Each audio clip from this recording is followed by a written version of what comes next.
think I would say probably he was a different kind of grandfather to each one of us. So For me, he was an old man in a suit. He always wore a suit, and you'd go to visit him at home.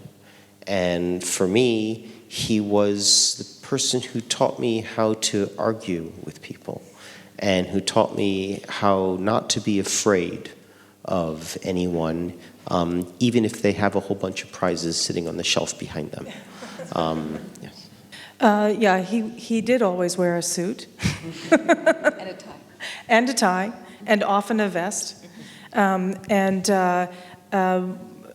often it was a little bit of a test to see whether he was being serious or joking. He would ask you to ask him a good question, much as his mother had asked him when he came home, whether he had asked any good questions. So he was always challenging us, but with a sense of humor. So my grandfather was extremely important to our family, of course, and we were a very small family, so we saw my grandparents very often, visited them a lot. And we had Thanksgiving at my grandparents'. My grandmother was a wonderful cook. And the scariest thing for me as a little girl was my grandfather would start going to each grandchild, "What did you learn this year?" I could never think of anything that I had learned. And my husband has a very important memory too. Dr. Robbie had deep respect for me because he said, "You're over 6 feet tall." and maybe we'll have a great-grandchild that can play professional basketball. Yes, that'll work. So I'll just add one memory of Grandpa, who I agree with my sister and cousins was a very challenging grandfather, but maybe one of my favorite memories was one day walking with him and my grandmother and my husband along the street that they lived on in New York, Riverside Drive, which has the most amazing trees you've ever seen. And we spent half an hour just being amazed at every tree and every twist and every personality, and his ability to all of us just join in with just looking at these trees with such joy and complete attention. Of course, I was not alive when grandfather won the prize, and I know that I believe he got a phone call, and the party started right away. You know, he was a great party person. So he was, of course, it was a great honor, and it changed his life. But there's a second part to the story, is that in the 1980s, I was sitting with my grandfather having tea, which is what we all used to do, go up and have tea with our grandparents. And at that time, Einstein's papers, which were being released in stages, so a group and then another group, that was in his will. And at that time, a group of Einstein's papers had just been opened and looked at, and amongst them was the letter that Einstein had written to the committee recommending Aya Rabi for the Nobel Prize. And so Grandpa, Aya Rabi, had just found that out when we were having tea, and he said to me, "You know, I never thought I deserved it until I saw that letter." And he paused and he said, "You know, I always thought the Swedes, what do they know about physics?" But he saw the letter, and then he said it changed my life, but I never thought I deserved it until I could see Einstein's letter. Well, actually, I was 12 years old because the Nobel Committee did not act during World War II. So when the war was over, he got the call about the prize, and it was to be awarded for him for 1943. And he said, no. There's someone who's much more important who should get the prize. I will not take the prize before that person. And so he asked for it to be laid to 1944. But I think it was Otto Stern, who was his teacher, whom he went to Germany with my mother to study with, and with whom he had the deepest respect all his life. My father thought of himself as an American through and through. He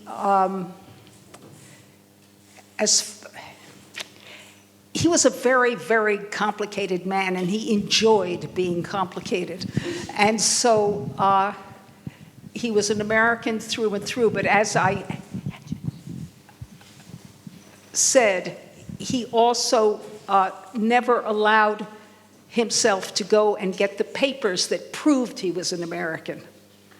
He was a naturalized citizen because his parents came when he was a baby, and he enjoyed going through customs and being pulled aside and making the customs officials call up and find out that, yes, he was a citizen. So he kept that connection to Europe that way, in a controversial way. I grew up knowing absolutely nothing about Jewish religion, except very occasionally things my father's sister would come and say, for my birthday, say, it's so lucky your birthday hasn't landed on Yom Kippur, otherwise you could have no cake. But my father always knew he was Jewish, and we always knew we were Jewish. There was just no practice involved, except in New York, little trucks come around at certain times of year, and Jewish men are invited to come into the truck and bind on tefillin. And he would always do that. If he ran into one of those trucks, he would always do that. And then, of course, when he died, he had left instructions with my mother that he have an Orthodox funeral. And I had to go to the funeral parlor and confess there was no prayer shawl. They would have to supply everything, which they were happy to do. I remember he would say often that he thought of himself as a citizen of the world, at the same time as he was a proud American, and that's the sort of multiple positions that he could hold all the time. He was extremely proud of being Jewish, and he also was insistently not religious, and he could hold all of these things together at the same time. An odd story that goes along with that is when he died, we found in his all of his old diplomatic passports from when he had been a diplomat for the American government for peaceful uses of atomic energy. And he had a stack of, I can't remember how many, passports that were given to him for each mission. And on each passport, he had a different country of birth. For all the countries that Rymanov had been in over all of the years. And so he was Austrian, and he was Hungarian, and he was Polish, and I can't remember. We were amazed by the number of countries he had been born in, and I think he probably did that as his version of a joke, and to point out how many places one comes from, right? Does that, yeah. Oh, thank you for asking. We listened to the radio every single day as a family. He was intently interested and involved, and unspeakably, as was my mother, moved and horrified as the news of the concentration camps came out. We had one part of the family, which I believe, I don't know whether it was my father's side of the family that fled, 13 of them, and made it to to losing only 2. to tuberculosis and something else. They lost no one otherwise, and they came to the United States as a group. They would not be parted. I met them when I was 14.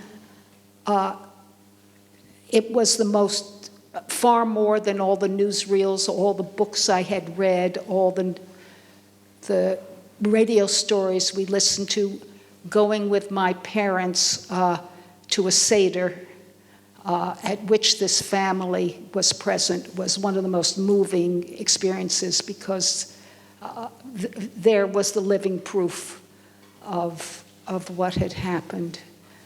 And it was a question of never forget, but also do good in the world. So one of the most important things he did was to try to convince Chaim Weizmann and the Israeli government to open up Israeli universities and invite the universities of the surrounding states to share research information, share students. He thought that was the path to peace.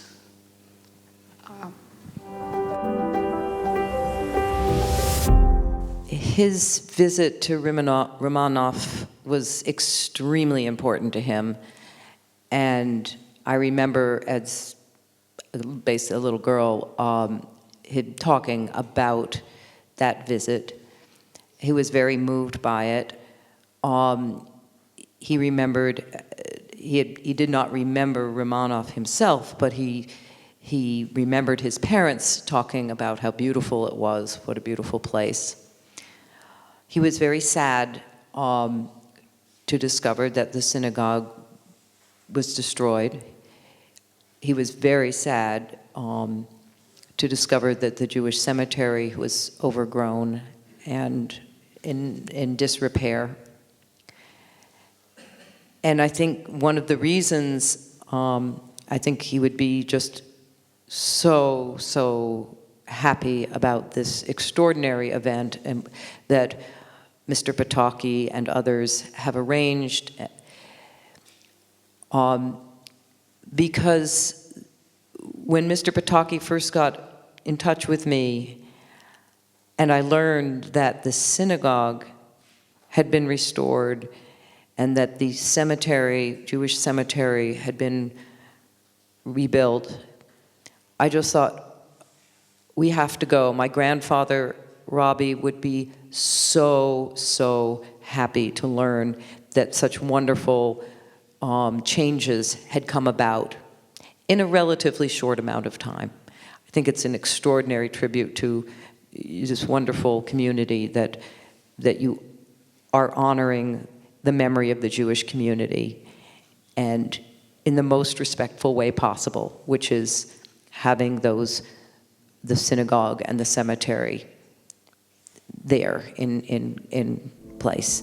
So we cannot thank you enough.